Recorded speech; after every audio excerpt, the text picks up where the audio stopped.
இன்றைக்கி ஒரு டேஸ்டான சத்தான நுரையீரல் கிரேவி எப்படி செய்கிறதுன்னு தாங்க பார்க்க போகிறோம். Hello friends, welcome to my channel. வாங்க வீடியோக்குள்ளே போகலாம். நுரையீரல் கிரேவி பண்ணுறதுக்கு முதல்ல நுரையீரை இந்த மாதிரி க்ளீன் பண்ணிவிட்டு நல்லா கழுவிடணும். ஒரு 4-5 டைம் இந்த ஹோல்லெல்லாம் நல்லா தண்ணி பிடிச்சி கழுவிடணும். கழுவிட்டு வடிகட்டுறதுல வச்சு வடிகட்டிடணும். ஏன்னா இதில் நிறைய தண்ணி தேங்கி நிற்கும், அடியில் வடிகட்டிடலாம். அதுக்காக எப்பயுமே இது தண்ணி நல்லா இறுக்கி புழிஞ்சிடணும். இல்லைன்னா இந்த மாதிரி வடிகட்டி வச்சிடலாம். இதுக்கு ஒரு ஆட்டோட நுரையீரல் வாங்கியிருக்கேன். வானல் காஞ்சோன்னையும் ஒரு 2 ஸ்பூன் ஆயில் ஊற்றிக்கலாம். இப்போ ஆயில் ஊற்றிக்கிட்டேன். 1/2 ஸ்பூன் சோம்பு, 2 பட்டை, 2 கிராம்பு இதை போட்டுக்கலாம்.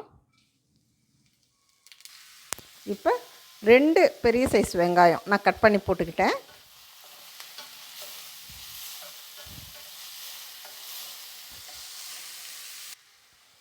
கொஞ்சமாக கருவேப்பிலை இதையும் போட்டு நல்லா கலக்கி விடலாம். இதோட ஒரு மீடியம் சைஸ் தக்காளி இதையும் கட் பண்ணி போட்டுக்கிட்டேன். நல்லா வதக்கிக்கலாம்.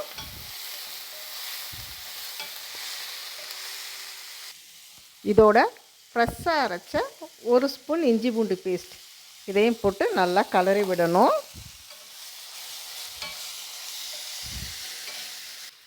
இதோட நம்ம கட் பண்ணி வச்சுருக்க கழுவி வச்சுருக்க நுரையீரலை போட்டு நல்லா கலரி விடலாம். பாருங்கள், நான் போட்டுட்டேன்.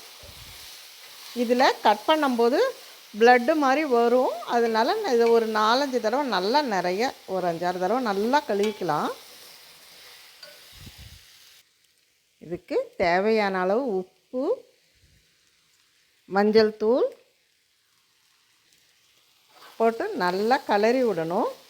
இதுலேயே நிறையா இப்போ உப்பு மஞ்சள் தூள் போட்டு நல்லா கலரி விடும்போது இதில் இருக்க தண்ணி எல்லாம் வரும். பாருங்கள், நல்லா தண்ணி எல்லாம் வந்துடும். இந்த நுரையீரலில் தண்ணியை நல்லா வடிகட்டாமல் இருந்தால் இந்த இடத்துல நிறைய தண்ணி வந்திருக்கும். நான் இந்த ஒரு வடிகட்டியில் போட்டு நல்லா வடிகட்ட முடியும். தண்ணி எல்லாம் இல்லை. இப்போ இதுக்கு மிளகாத்தூள் போட்டுக்கலாம். மிளகாத்தூள் ஒரு 1.5 ஸ்பூன் அளவுக்கு நான் போட்டுக்கிறேன். கரம் மசாலா 1 ஸ்பூன் அளவுக்கு போட்டிருக்கேன். இதை நல்லா கலக்கி விடலாம்.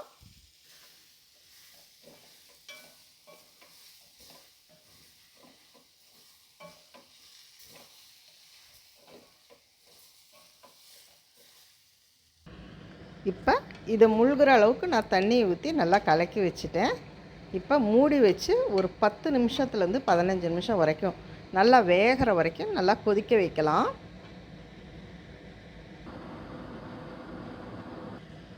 அப்பப்போ திறந்து நல்லா இப்படி கலக்கி விடணும். டேஸ்டான ஈரல் பெரட்டல் ரெடி ஆகிடுச்சு. பாருங்கள், நல்லா சுண்டி எண்ணெயெல்லாம் பிரிஞ்சு வந்திருக்கு. இது நீங்கள் ஒன்று எடுத்து சாப்பிட்டு பார்த்தீங்கன்னா அந்த ஈரல் நல்லா வெந்திருக்கா என்னன்னு நல்லா தெரிஞ்சிடும். அதே சமயத்தில் வானலில் வச்சா 15லேருந்து 20 நிமிஷம் வரைக்கும் ஆகும். கொஞ்சம் ஈரல் வேகத்துக்கு லேட் ஆகும். குக்கரில் வச்சா 4-5 விசில், 4 விசிலுக்கே வெந்துடும். எடுத்துக்கலாம். உங்களுக்கு எப்படி சௌகரியமோ அப்படி செஞ்சுக்கோங்க. மேலாப்பில் கொத்தமல்லி தழை கொஞ்சம் தூவிக்கலாம்.